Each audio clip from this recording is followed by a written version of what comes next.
Lo que no se puede tirar esta es una historia real. Hace 3 meses un hombre llamado Andrés Vega trabajaba como recolector de basura en Puebla, México. Conocía cada calle del centro histórico como la palma de su mano. Sabía exactamente cuántas bolsas dejaba cada tienda que vecinos sacaban la basura tarde y cuáles madrugaban. 8 años haciendo el mismo recorrido te enseñan esas cosas. Pero hay algo que 8 años no te preparan para ver. Andrés ya no duerme bien. No porque haya visto un fantasma, aunque eso también pasó, sino porque cada noche cuando cierra los ojos sabe que hay alguien esperándolo. Alguien que leva décadas parado en una ventana del segundo piso de una casa abandonada mirando hacia la calle esperando que alguien recoja lo que dejó. Esperando que alguien recuerde que alguna vez existió. Lo que voy a contarte no es una leyenda urbana ni un cuento para asustar niños. Es lo que Andrés me contó la última vez que hablamos con las manos temblando y los ojos hundidos por semanas sin dormir de corrido. Me pidió que lo compartiera porque según él hay cosas que la gente necesita saber antes de que sea demasiado tarde. Hay basura que no deberías recoger. Hay puertas que no deberías abrir. Y hay personas que aunque el mundo entero las haya olvidado nunca van a permitir que tú las olvides también. Me llamo Andrés Vega. Tengo 31 años y llevo 8 trabajando para el servicio de recolección de basura del municipio de Puebla. La gente siempre me pregunta lo mismo cuando se entera de mi trabajo. ¿No te da miedo andar por las calles a esas horas? ¿No te asusta la oscuridad? Yo siempre respondo igual. Después de tantos años te acostumbras a todo. Al olor que se te mete en la ropa y no sale ni con 3 lavadas. Al cansancio que te pesa en los huesos cuando sale el sol. Hay las calles vacías donde el único sonido es el motor del camión y el golpe de las bolsas contra el metal, pero hay cosas a las que nunca te acostumbras, cosas que no deberían existir y que sin embargo están ahí esperando a que alguien las encuentre. Puebla de madrugada es otra ciudad completamente distinta a la que conocen los turistas. Las farolas proyectan círculos de luz amarillenta que apenas penetran la oscuridad entre los callejones. El olor a humedad sube desde los adoquines centenarios mezclándose con el tufo de la basura y algo más que nunca he podido nombrar. Un olor a cosas abandonadas, a tiempo detenido. Los sonidos también cambian cuando el sol se esconde. De día la ciudad es un escándalo de claxones y voces. De noche todo eso desaparece. Solo quedan los perros callejeros ladrando a lo lejos, algún borracho cantando desafinado, el maullido de los gatos peleando por territorio. Y entre todo eso a veces sonidos que no deberían estar ahí. Pasos cuando no hay nadie caminando, susurros desde ventanas cerradas hacheanos. Después de 8 años aprendes a ignorar esas cosas. Te dices que es el viento, que es tu imaginación, que llevas demasiadas horas sin dormir. Y funciona, casi siempre funciona. Mi compañero de ruta es Mauricio Herrera. Todos le dicen el viejo aunque apenas tiene 52 años. Pero 2 décadas en este trabajo te embellecen el doble. Tiene la cara marcada por arrugas profundas, los ojos siempre entrecerrados como si estuviera buscando algo en la penumbra y las manos tan callosas que hace años dejó de usar guantes. Mauricio ha visto cosas que no me cuenta. Lo sé por la forma en que evita ciertas calles, por cómo acelera frente a determinadas casas sin que yo se lo pida. Cada vez que algún compañero nuevo cuenta que vio algo raro durante el turno, él cambia de tema o se ríe con esa risa seca que tiene. Pero sus ojos no ríen. Sus ojos dicen otra cosa. Durante años le creí cuando decía que no había nada que temer, que los fantasmas eran inventos de mentes cansadas. Todo eso cambió un lunes de agosto. Esa noche hacía un calor sofocante. El aire estaba tan pesado que parecía que podías cortarlo con la mano. Ni una brisa ni una corriente, solo el bochorno pegajoso que te hace sudar aunque estés quieto. Mauricio manejaba el camión. Yo iba en el asiento del copiloto dándole vueltas a una botella de agua tibia. La radio estaba encendida pasando una estación de rancheras que ninguno de los dos escuchaba realmente. Llevábamos 15 puntos de recolección sin ningún problema. La rutina de siempre. Bajé a recoger las bolsas, subirlas al camión, seguir adelante. Un trabajo mecánico que hace sin pensar. Eran aproximadamente las 2:15 de la mañana cuando llegamos a la calle 3 Norte. Nunca me gustó ese tramo. No porque hubiera pasado nada malo ahí, sino por las luces. Por alguna razón que nadie en el ayuntamiento se molestó en arreglar, las lámparas de esa cuadra fallaban constantemente. Se encendían, se apagaban, volvían a encenderse sin patrón alguno. Bajé del camión frente a una tienda de abarrotes que conozco bien. Don Remigio, el dueño, siempre deja 3 bolsas negras junto al poste de luz. Ni una más ni una menos. Pero esa noche había 4. Me detuve en seco. La cuarta bolsa era más pequeña que las otras, colocada a medio metro de distancia como si no quisiera mezclarse con las demás, y lo que me hizo quedarme paralizado fue lo que tenía encima. Un mono rojo, un lazo de tela roja atado con cuidado alrededor del cuello de la bolsa como si alguien estuviera envolviendo un regalo. Seguramente era algún niño que encontró el listón y decidió jugar, pensé. O alguien que estaba empacando un obsequio se arrepintió y lo tiró todo junto.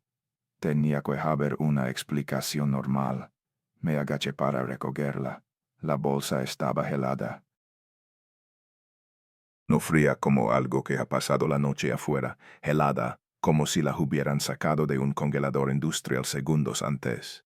El plástico se sentía rígido bajo mis dedos, casi quebradizo. Probablemente alguien tiró comida congelada, me dije. Carne echada a perder o algo así. La levanté.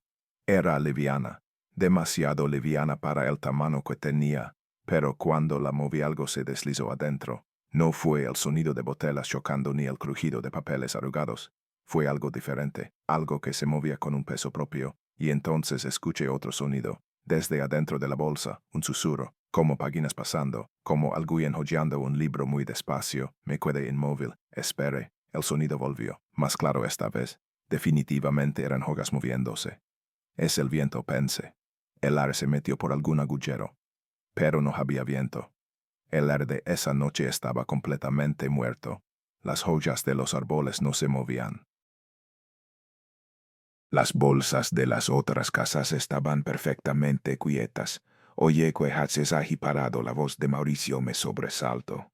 No lo había escuchado bajarse del camión.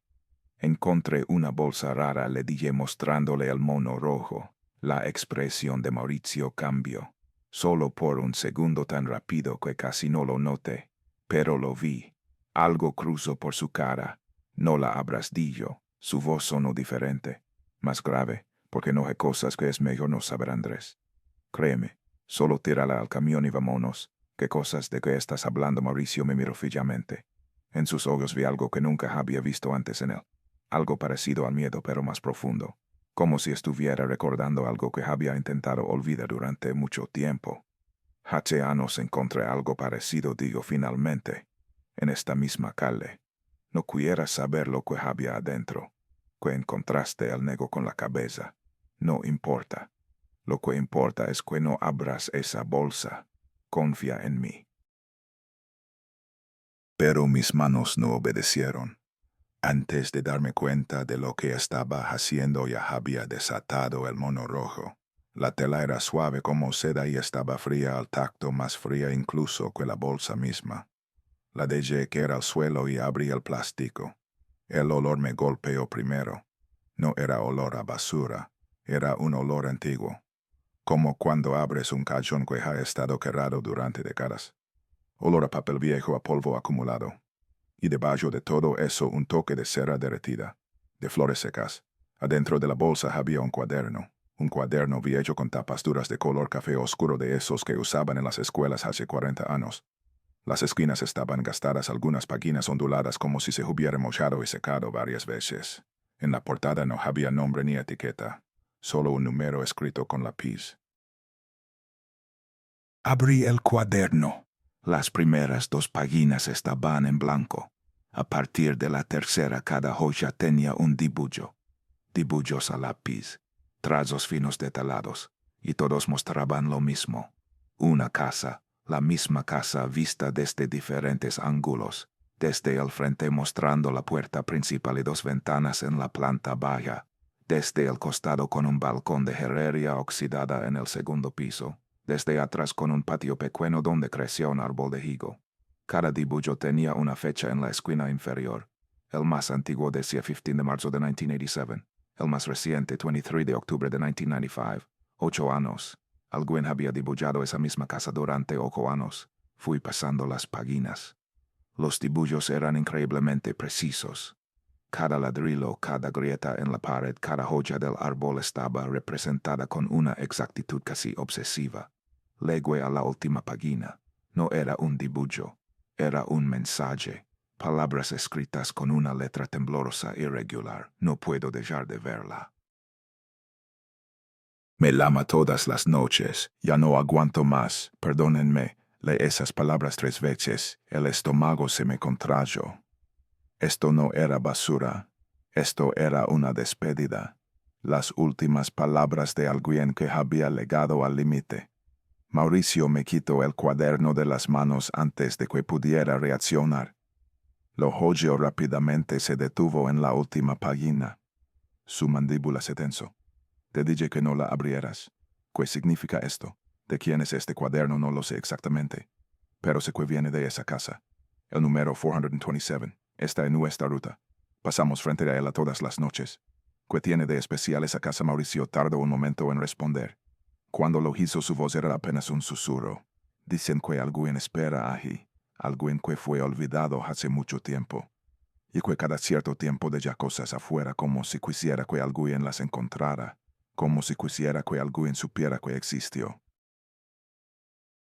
Metió el cuaderno de vuelta en la bolsa y la lanzó a la parte trasera del camión. Vámonos. Y no le digas a nadie sobre esto. Subí al camión. Mauricio arrancó de inmediato acelerando más de lo normal. No hablamos durante los siguientes 20 minutos. Yo miraba por la ventana sin ver realmente nada, pero mi mente no podía dejar de dar vueltas sobre el cuaderno. Y entonces lo recordé. La casa de los dibujos. La conocía. Había pasado frente a él cientos de veces. Estaba en la calle 3 Norte. Era un edificio viejo de 3 pisos con un local abandonado en la planta baja y departamentos arriba que parecían deshabitados. El número de la casa era 427, el mismo número que estaba escrito en la portada del cuaderno. Mauricio dijo rompiendo el silencio. Él no respondió. Mantuvo la vista fija en el camino.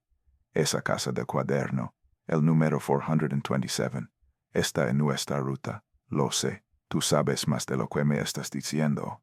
¿Qué pasó? Ahí Mauricio soltó un suspiro largo. Hay cosas que pasan en esta ciudad que nadie puede explicar, y hay lugares que es mejor no mirar 2 veces. Esa casa es uno de ellos. No me vas a contar nada más. ¿Verdad? No esta noche. Tal vez nunca. Hay historias que es mejor dejar enterradas. No volvimos a hablar del tema esa noche. Terminamos la ruta en silencio. Cuando el sol empezó a asomarse sobre los volcanes y nuestro turno llegó a su fin, me bajé del camión sintiéndome más cansado de lo normal. Pero no era cansancio físico. Era otra cosa. Una inquietud que se había instalado en mi pecho. Ya en mi casa intenté dormir. No pude. Cada vez que cerraba los ojos veía los dibujos del cuaderno. La casa repetida una y otra vez. Y las palabras de la última página flotando en la oscuridad. Me lama todas las noches. ¿Quién la amaba? Y a quien pasé el resto del día dando vueltas en la cama. Soné con la casa. Soné que estaba parado frente a ella mirando hacia arriba, hacia las ventanas del segundo piso. Y en una de esas ventanas había alguien. Una silueta delgada inmóvil observándome.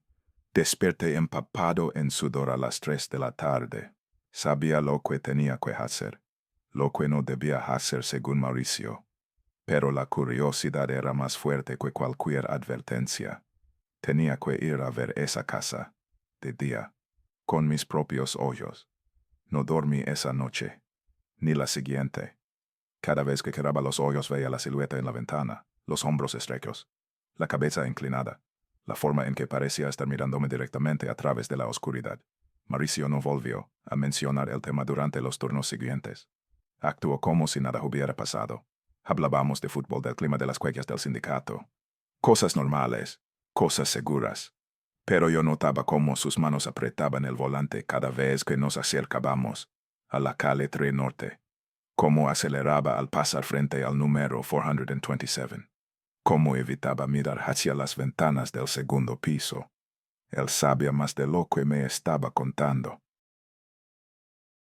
El martes por la tarde antes de mi turno fui a la biblioteca municipal.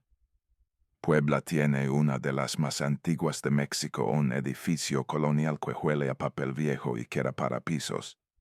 Pedí acceso al archivo de periódicos y me senté frente a un microfilm durante horas buscando cualquier noticia relacionada con la calle 3 Norte. No encontré nada útil. Notas sobre obras de remodelación. Un incendio menor en los años 70. Nada que explicara los dibujos obsesivos ni las últimas palabras desesperadas del cuaderno. Estaba a punto de rendirme cuando una bibliotecaria se acercó. Era una mujer de unos 60 años con anteojos de pasta gruesa y el pelo teñido de un rojo poco natural. Busca algo específico. Yo ven información sobre una casa en la calle 3 Norte. El número 427. Él la frunció el ceño. Esa dirección me sueña. Hubo algo hace muchos años. Un caso que nunca se resolvió. Pero no sé si estará en los periódicos. Fue algo que la gente prefirió olvidar. ¿Qué tipo de caso la bibliotecaria bajo la voz?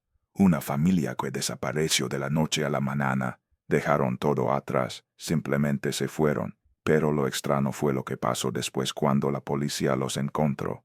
¿Qué pasó? Él negó con la cabeza. No recuerdo los detalles.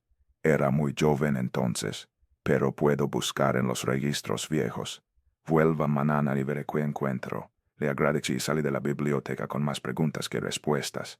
Esa noche el turno transcurrió sin incidentes hasta que llegamos a la calle 3 Norte. Eran las 2:30 de la mañana.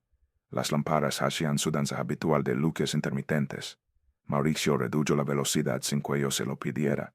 Y ahí estaba, frente a la tienda de abarrotes de don Remigio, en el mismo lugar exacto donde había encontrado la primera.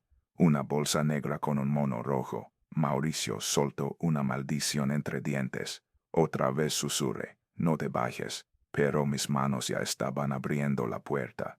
Andrés no.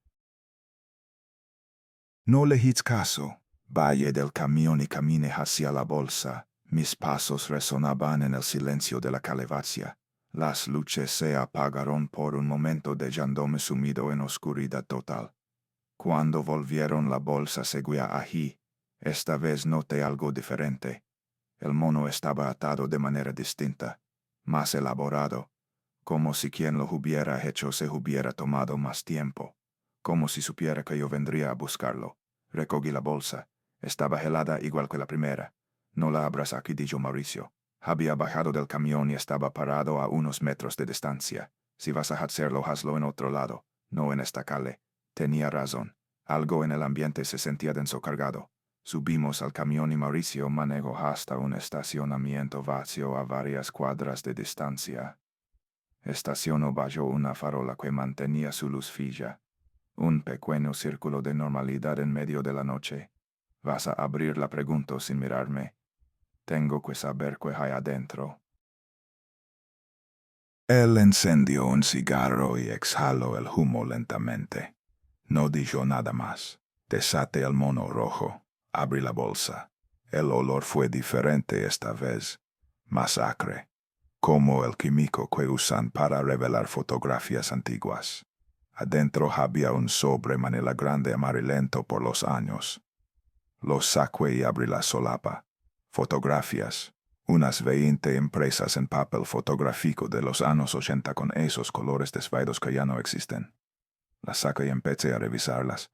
La primera mostraba a una familia de 4 personas parada frente a una casa. Reconocí la casa de inmediato. Era el número 427.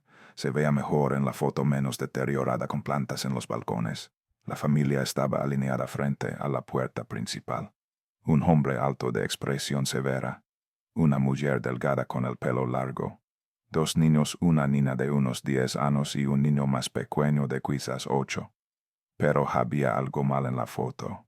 3 de los rostros habían sido tachados con marcador negro, el padre, la madre y la niña. Alguien había pasado el marcador una y otra vez sobre sus caras borrándolas completamente. El único rostro intacto era el del niño pequeño. Pase a la siguiente foto. La misma técnica. 4 personas en un parque, 3 rostros borrados. Solo el niño visible. En la siguiente una escena de cumpleaños. 3 manchas negras alrededor de un pastel. Y el niño sentado frente a las velas apagadas mirando directamente a la cámara con unos ojos demasiado serios para su edad. Foto tras foto la misma historia. Una familia donde 3 miembros habían sido sistemáticamente eliminados, y un niño que permanecía visible solitario rodeado de fantasmas de tinta negra. Di vuelta a una de las fotos. En el reverso, escrito con tinta roja descolorida, había una sola palabra. Solo. Revisa el reverso de las demás. Abandonado, olvidado, invisible. Nadie. Cada palabra era un golpe. Cada foto un fragmento de una historia que empezaba a tomar forma. Las últimas 3 fotos eran diferentes. Y no mostraban a una familia, solo al niño perro mayor. Un adolescente de 15 o 16 años delgado con el pelo negro desordenado y una expresión vacía en los ojos. En la primera estaba parado frente a la raya del número 427. En la segunda estaba junto a la puerta principal. En la tercera estaba dentro de la casa parado junto a una ventana del segundo piso mirando hacia afuera, hacia la calle, hacia el lugar exacto donde yo había encontrado las bolsas.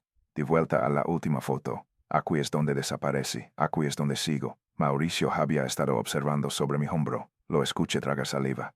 Esto no está bien dicho. ¿Quién es este niño? Pregunté. No lo sé, pero creo que alguien quiere que lo averigües. Guardé las fotos en mi mochila. Mauricio arrancó el camión y continuamos la ruta en silencio. Pero ambos sabíamos que esto no había terminado.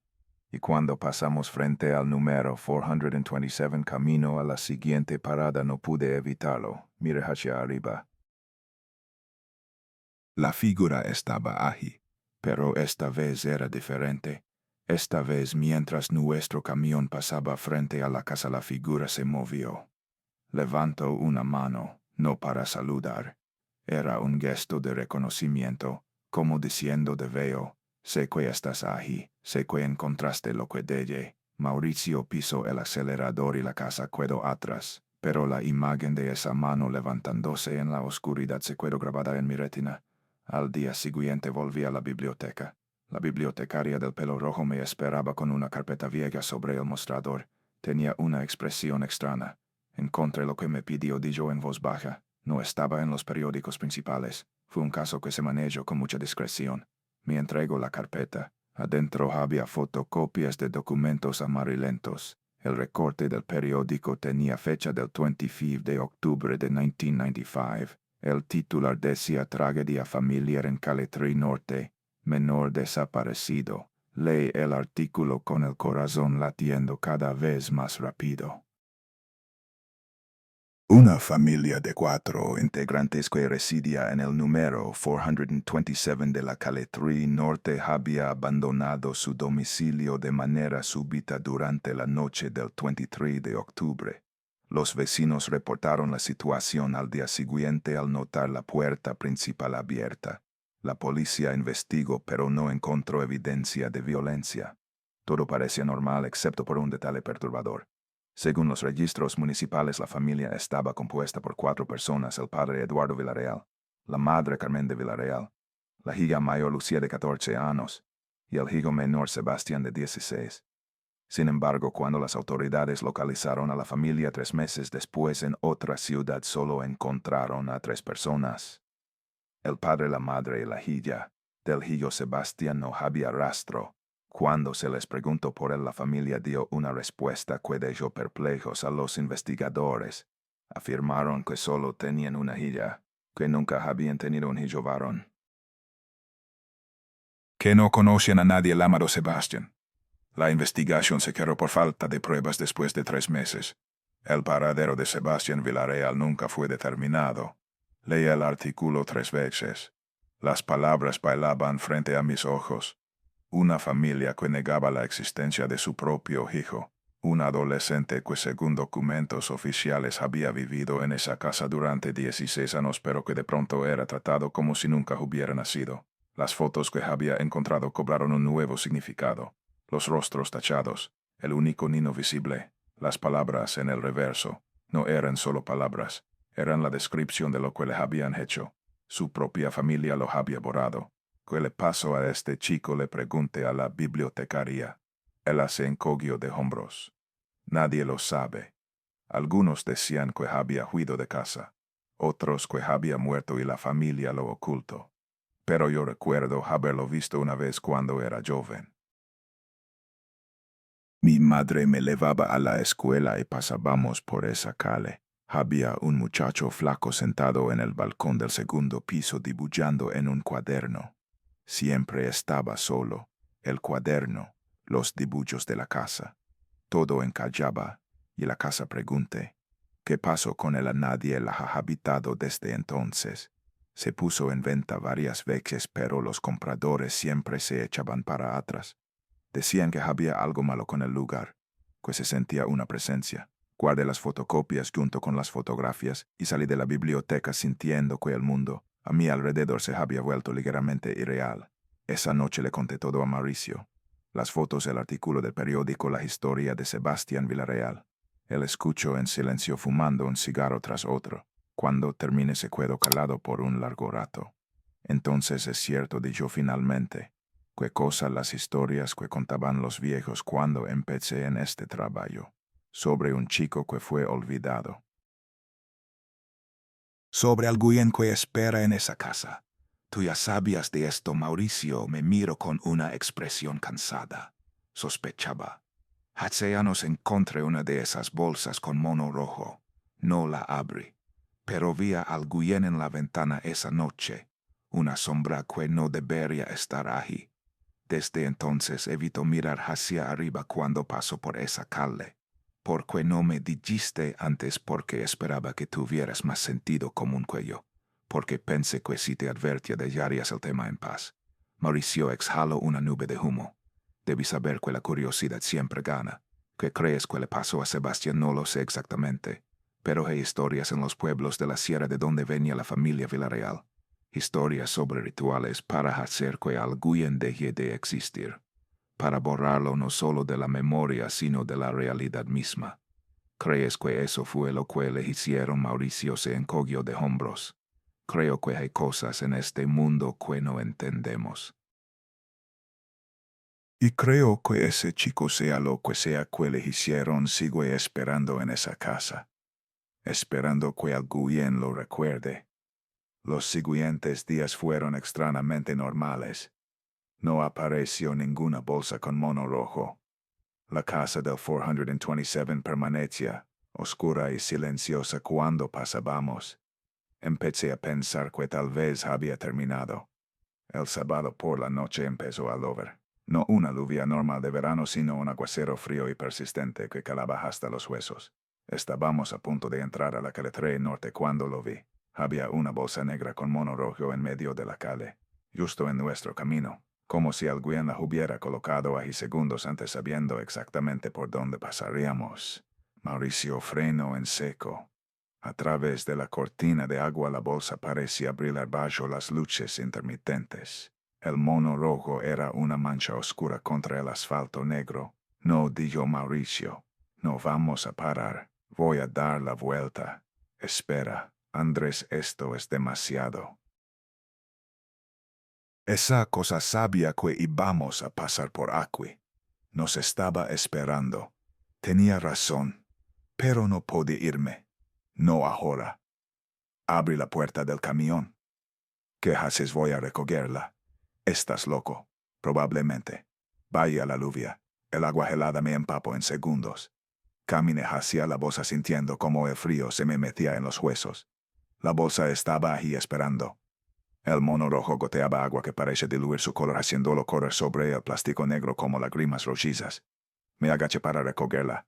Esta vez no estaba helada. Estaba tibia, como si alguien la hubiera estado sosteniendo entre sus manos hasta hace un momento. La abrí allí mismo bajo la lluvia. Había un solo objeto. Una llave vieja oxidada con un labero de metal en forma de casa. La tomé entre mis dedos. El metal estaba extrañamente caliente. En el lavero había algo grabado. Números. 427. Una llave de la casa. Levante la vista hacia el edificio. Las luces de la calle se apagaron por completo. Por un momento toda la cuadra quedó sumida en oscuridad total con solo el sonido de la lluvia golpeando contra todo. Cuando la luz volvió vi dos cosas. La primera, la puerta principal del número 427 estaba abierta. Abierta de par en par como una boca esperando tragarse algo. La segunda, en la ventana del segundo piso la figura estaba allí. Pero ya no era una silueta oscura. La luz iluminó lo que había detrás del cristal. Un rostro pálido de facciones borrosas, ojos hundidos, y una boca que se movía formando palabras que no podía escuchar, pero pude leerlas en sus labios. Ven, por favor. Ven, la figura levantó una mano, señalaba hacia la puerta abierta. Era una invitación. Mauricio tocó la bocina del camión. Me sobresalté y la figura desapareció de la ventana. Corrí de vuelta al camión empapado y temblando. Mauricio arrancó sin decir palabra. No tomamos la calle Trinorte. Dio vuelta por otra ruta. No hablamos durante el resto del turno. Pero ambos sabíamos lo que significaba la llave. Era una invitación, una puerta que se había abierto. Sebastián ya no solo quería ser encontrado, quería que entrara. Pasaron 3 días antes de que tuviera la oportunidad de volver. 3 días en los que la llave oxidada se convirtió en una presencia constante en mi bolsillo. 3 días en los que cada vez que cerraba los ojos veía el rostro pálido de Sebastián formando esas palabras silenciosas. Mauricio notó el cambio en mí. Durante los turnos me observaba con esa mirada preocupada que reservaba para los compañeros que empezaban a desmoronarse. Pero no dijo nada. El martes por la noche era mi día libre. Esperé hasta las 2 de la mañana para salir. Quería que las calles estuvieran vacías.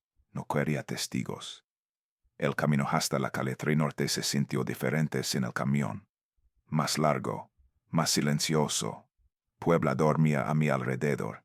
Cuando llegué frente al número 427 me detuve en la acera de enfrente.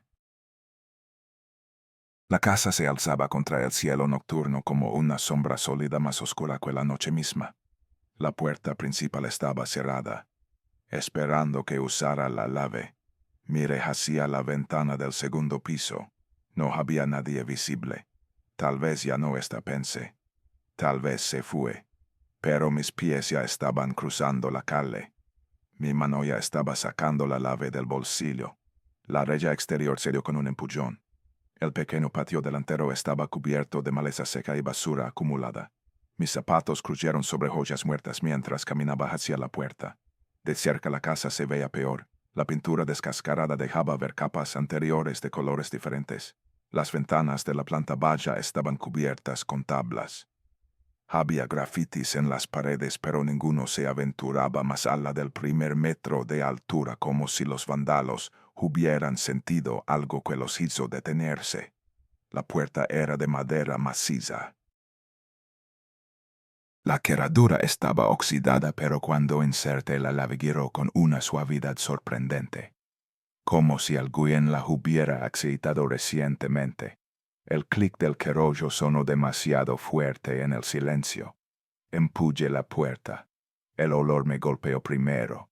No era el hedor de un edificio abandonado.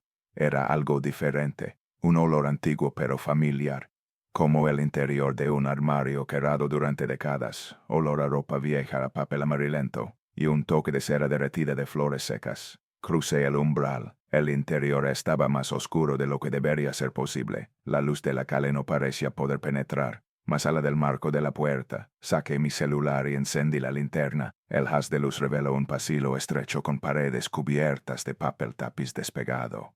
El piso de mosaico estaba cubierto por una gruesa capa de polvo. Pero había algo más. Huelas pequeñas como de pies descalzos que iban desde la entrada hacia las escaleras al fondo del pasillo. El polvo debería haber estado intacto si nadie había entrado en años. Pero esas huelas estaban ahí claras y definidas. Seguí las huelas. El pasillo era más largo de lo que parecía desde afuera. A mi derecha una puerta abierta daba a lo que había sido una sala. Los muebles seguían ahí cubiertos por sábanas que el tiempo había convertido en sudarios grises. Una televisión antigua, un sofá con los cojines hundidos, todo exactamente como lo habían dejado hace décadas. Las escaleras estaban al final del pasillo. Eran de madera estrechas y subían hacia una oscuridad más densa. Las huelas continuaban por los escalones. Puse el pie en el primer escalón. La madera crujió tan fuerte que el sonido pareció resonar por toda la casa. Me quedé inmóvil esperando algo. Nada. Solo el silencio. Un silencio que no era vacío sino leno. Leno de espera. Subí el segundo escalón. El tercero. En las paredes de la escalera había dibujos hechos directamente sobre el papel tapiz. La casa. Siempre la casa. Cubrían casi toda la superficie unos encima de otros. Luego al segundo piso, otro pasillo, 3 puertas, 2 cerradas, una entreabierta. De la puerta entreabierta salía una luz. No era luz eléctrica ni luz de vela.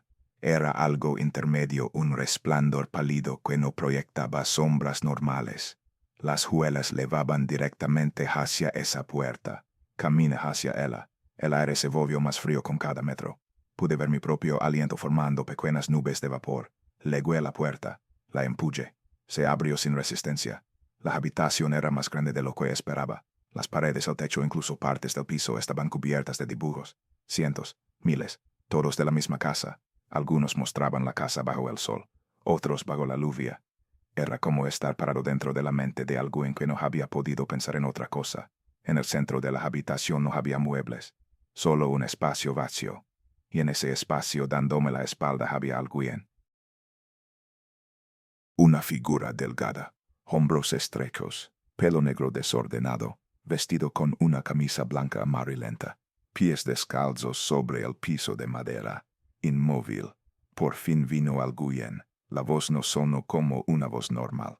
Era como si viniera de muy lejos y muy cerca al mismo tiempo. Tenía un eco extraño como si estuviera hablando desde el fondo de un pozo. Sebastián, pregunté.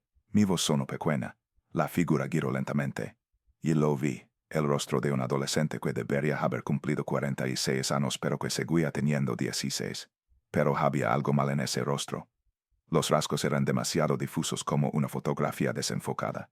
La piel era de un pálido que no pertenecía a ningún ser vivo, con una cualidad traslúcida que dejaba entrever las sombras de lo que había detrás. Y los ojos, negros por completo, sin blanco visible, como 2 pozos de oscuridad líquida. Pero en esos ojos imposibles pude ver algo que me sorprendió. No había maldad, no había ira. Solo había una tristeza profunda. ¿Quién eres tú?, preguntó la figura. Me llamo Andrés. Soy recolector de basura. Encontré las cosas que dejaste afuera. Sebastián inclinó la cabeza. Las encontraste, las recogiste, las leíste. Sí, nadie las había recogido antes. Nadie las quería, como a mí. Se acercó un paso. El frío en la habitación se intensificó. ¿Por qué viniste?, preguntó. Porque quería entender, porque quería saber qué te pasó. Los ojos negros de Sebastián parpadearon. Nadie quiso saber antes, ni siquiera cuando todavía estaba vivo. ¿Qué te pasó, Sebastián? ¿Qué hizo tu familia? Él no respondió de inmediato. Giró la cabeza hacia los dibujos en las paredes. Nachi diferente comenzó. Su voz se volvió más suave, más humana. Veía cosas que nadie más veía. Escuchaba voces que nadie más escuchaba. Mi madre decía que era un don. Mi padre decía que era una maldición. ¿Qué clase de cosas veas a los que vinieron antes? A los que ya no están pero siguen aquí. Esta casa está llena de ellos, pero yo era el único que podía verlos, y eso asustaba a mi padre. Hizo una pausa. Mi padre venía de un pueblo en la sierra. Allá tienen creencias antiguas, creencias sobre niños que nacen con un pie en este mundo y otro en el siguiente. Dicen que esos niños traen desgracia. ¿Qué hizo tu padre? Sebastián rió. No fue una risa alegre. Fue un sonido seco que resonó como piedras cayendo en un pozo vacío. Al principio solo me ignoraba. Hacía como si yo no existiera. No me miraba a los ojos, no me hablaba directamente. Cuando había visitas me escondían en esta habitación y decían que solo tenían una hija. Las fotografías, DJ. Por eso borraron las caras de todos menos la tuya. Sebastián asintió. Mi madre lo intentó al principio. Intentó defenderme. Pero mi padre era un hombre de voluntad fuerte y ella era débil. Después de unos años ella también dejó de verme. Mi hermana siguió su ejemplo. ¿Cuántos años tenías cuando empezaron a ignorarte? 8. Cuando cumplí 8 años dejé de existir para ellos. Me quedé solo en esta casa durante 8 años más, continuó. Iba a la escuela porque era obligatorio, pero mis padres nunca iban a las reuniones. Para los maestros yo era el niño problemático cuyos padres no se interesaban. Los dibujos Sebastián miró a su alrededor, porque era lo único que tenía. Las 4 paredes de este cuarto eran mi mundo entero. Si dejaba de dibujarlas sentía que iba a olvidar que existían, que iba a olvidar que yo existía. El lápiz sobre el papel era la única prueba de que era real. Su voz se quebró. La noche que me fui yo mi padre hizo un ritual, algo que aprendió en su pueblo, algo que supuestamente podía hacer que una persona dejara de existir. Un ritual me hicieron sentarme en el centro de esta habitación. Mi padre, mi madre y mi hermana. Los 3 me rodearon y empezaron a decir que no existía, que nunca había existido, que yo era solo un mal sueño. Su voz se volvió más oscura. Lo dijeron una y otra vez, durante horas, hasta que empecé a creerles, hasta que empecé a sentir que me desvanecía. Cerró los ojos. Cuando terminaron se levantaron y se fueron. Empacaron sus cosas y se marcharon en medio de la noche. Me dejaron aquí convencido de que no era real. Abrió los ojos, y tal vez tenían razón, porque cuando intenté salir de la casa no pude. Cuando intenté pedir ayuda nadie me escuchó. El mundo me rechazó, como si hubiera dejado de ser parte de él.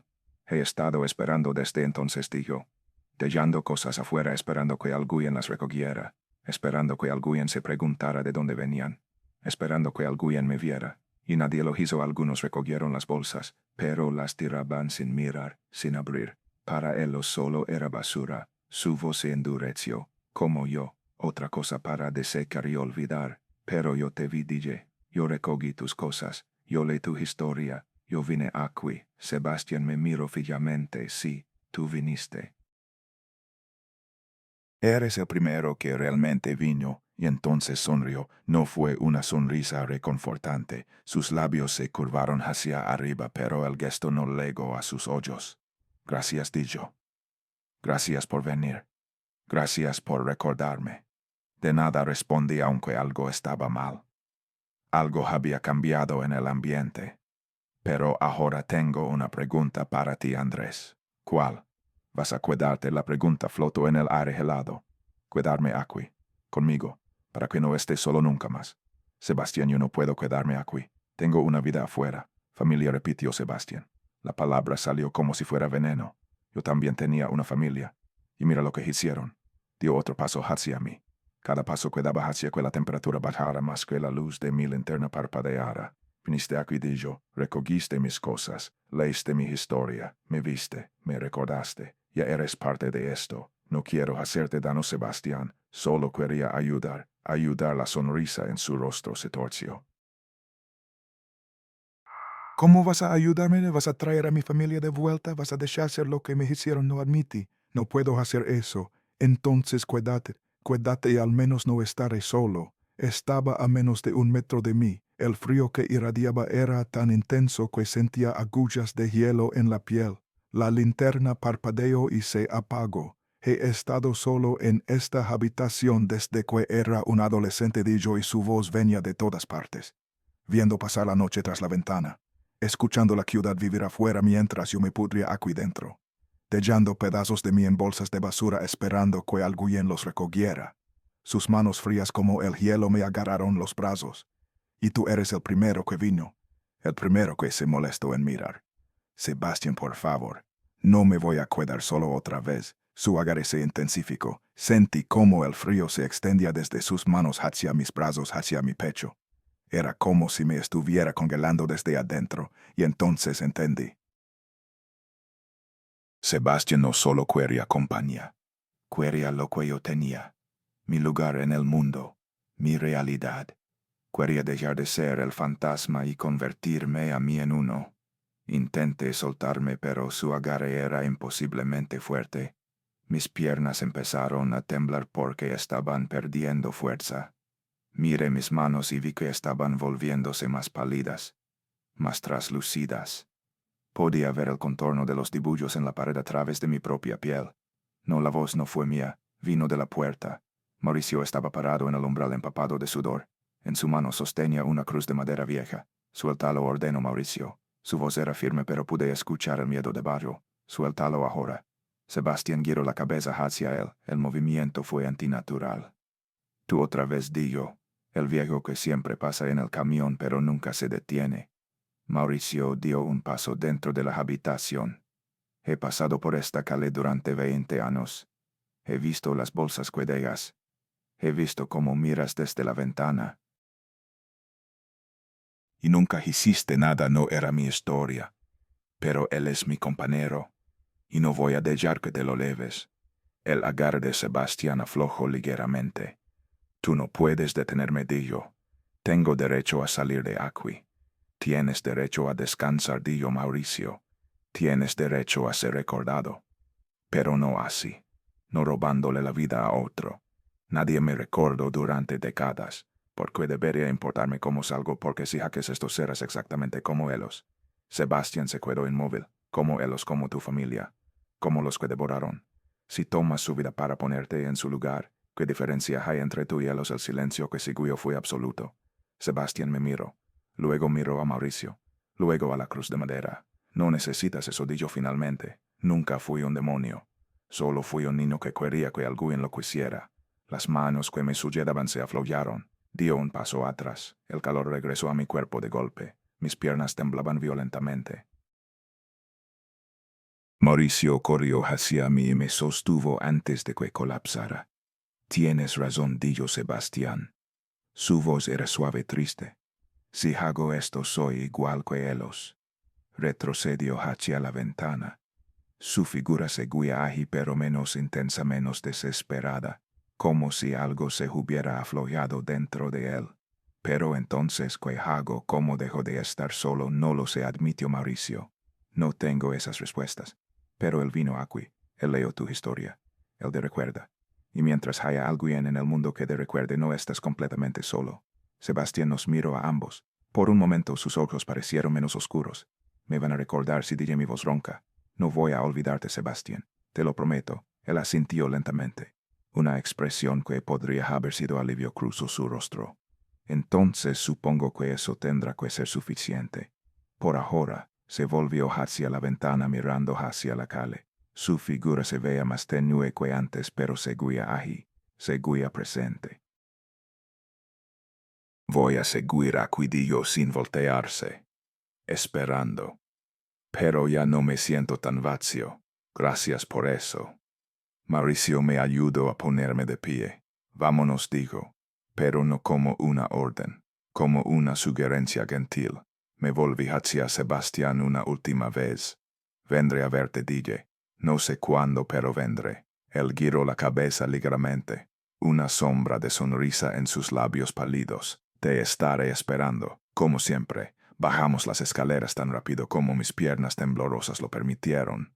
Cruzamos el pasillo, atravesamos la puerta principal y salimos a la calle. El aire de la noche se sintió como el regalo más preciado del mundo. Respiré profundamente. Mauricio me sostuvo mientras caminábamos hacia su camioneta. ¿Cómo supiste que estaba aquí?, pregunté. Él encendió un cigarro. Porque te conozco. Sabía que no ibas a poder resistirte. Y sabía que si entrabas solo tal vez no ibas a salir. Subimos a la camioneta. Mauricio arrancó el motor. Él no va a desaparecer, ¿verdad?, pregunté mientras nos alejábamos. No, dijo Mauricio. Creo que va a seguir allí, pero tal vez ahora esté un poco menos solo. Y tal vez eso sea suficiente para que deje de intentar llevarse a alguien con él. Miré por la ventana trasera. La casa del 427 se hacía más pequeña en la distancia. En la ventana del segundo piso pude ver una figura delgada parada mirando hacia afuera. Pero esta vez cuando nuestras miradas se cruzaron, Sebastián levantó una mano, no como una súplica, no como una amenaza, como una despedida, y tal vez, solo tal vez, como un gracias. Han pasado 3 meses desde aquella noche, 3 meses desde que crucé el umbral de la casa del número 427. 3 meses desde que vi el rostro de Sebastián Villarreal, escuché su historia y sentí sus manos heladas aferrándose a mis brazos. 3 meses desde que Mauricio me sacó de esa habitación cubierta de dibujos. La vida continuó. El sol salió cada mañana y se puso cada noche. Los camiones de basura siguieron recorriendo las calles de Puebla. La gente siguió viviendo sin tener la menor idea de lo que acecha en las sombras. Mauricio y yo pedimos un cambio de ruta. El supervisor nos miró con extrañeza, pero no hizo preguntas. Ahora trabajamos en las colonias del sur.